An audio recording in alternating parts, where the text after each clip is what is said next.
What is impact? How can we measure it? These are critical questions that all of us researchers, as well as university leaders, want to and need to answer. However, across different universities and countries, the assessment of scholarly research impact often comes down to a single number, the Journal Impact Factor, or JIF.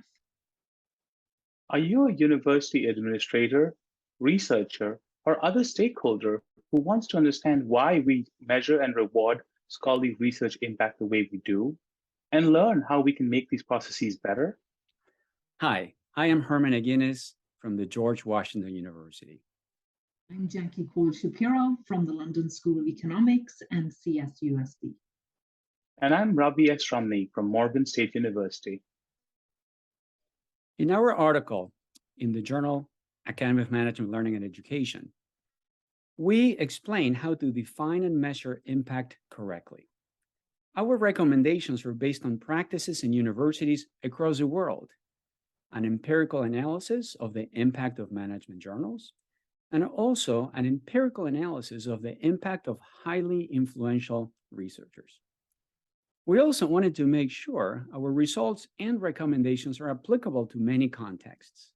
So we use data from several fields, including strategy, organizational behavior, human resources, international business, and also entrepreneurship. What did we find? The use of Journal Impact Factor, or JIF, is widespread in business schools across the globe. It is a journal-level measure computed by averaging citations received by articles published in a journal in the previous 2 years. Most researchers believe that the Journal Impact Factor is a valid measure of scholarly research impact. And a lot of business schools use the Journal Impact Factor or its influence metrics when evaluating faculty. The Journal Impact Factor is closely linked to valuable outcomes for both researchers and business schools.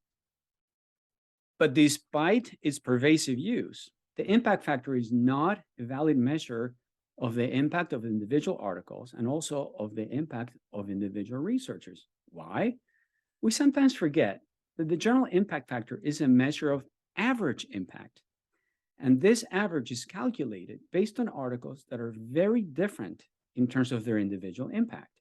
Some articles are cited many, many times, and others are cited none. We all remember from our basic stats course that an average is never a good representation of the typical member of a sample when the sample is very heterogeneous.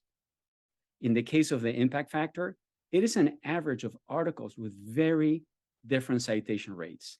And this is why it is not a good estimate of the typical impact.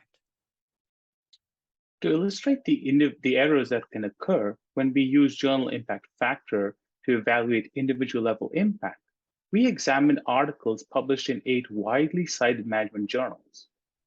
Across these journals, we found that a minority of 20 to 25% of articles accounted for at least 50% of all citations. Furthermore, almost 2/3 of articles received fewer citations than the mean or Journal Impact Factor number for that particular journal.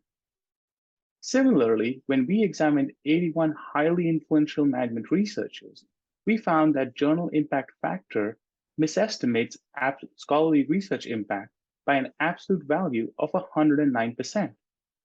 This value differs widely across these 81 researchers. So our empirical results show that Journal Impact Factor is not a good indicator of individual level impact. So what can we do to avoid these pitfalls? We have 3 recommendations. 1, editors, researchers, administrators, and other stakeholders should not conflate levels of analysis by using the Journal Impact Factor to evaluate either individual articles or researchers. Second, we do not recommend an alternative, but we recommend alternatives. For example, in our paper, we include a description of useful measures such as the H-index, the HIA index, the M index, and the G index. One more thing, business schools should re-examine their use of traditional methods for faculty evaluation and adopt customized systems that are aligned with their vision and mission. We hope our AMLE article will help you understand that a journal's impact factor should never be used as the only measure of the impact of individual researchers and individual articles. We just make too many mistakes when we do that. Instead, we can use some of the more appropriate measures. We hope you will find our paper useful, and we most certainly look forward to receiving any questions or comments you may have. Thank you so much. Take care. Thank you.